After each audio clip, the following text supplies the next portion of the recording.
नमस्कार मंडळी, Europe tour करत असाल तर नक्की नेदरलँडमधील आम्स्टरडॅम येथील ट्यूलिप गार्डनला नक्की भेट द्या. हा फुलांचा मोसम चुकवू नका. लाल भडक कुंकवासारखी गुलाबी फेंट व्हाईट कलर खूप सुंदर फुले येथे दिसत आहेत. गालीच्या अंथरल्यासारखी ही पिवळी आणि पाने हिरवी असलेली सुंदर गालीचा वाटतो. हिरव्या पिवळ्या फुलांचा, लाल फुलांमध्ये जांभळे पिवळे ठिपके असलेले, पांढरे ठिपके असलेली फुलं खूप सुंदर दिसतात. हे गार्डन बघण्यासारखे आहे. नक्की या गार्डनला भेट द्या. व्हिडिओ आवडला असेल तर व्हिडिओला एक लाईक नक्की करा.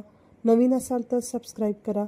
व्हिडिओ पूर्ण पाहिल्याबद्दल खूप खूप धन्यवाद. असेच नवनवीन व्हिडिओ घेऊन येत असते, तर नक्की माझ्या व्हिडिओला सबस्क्राईब जरूर करा. धन्यवाद.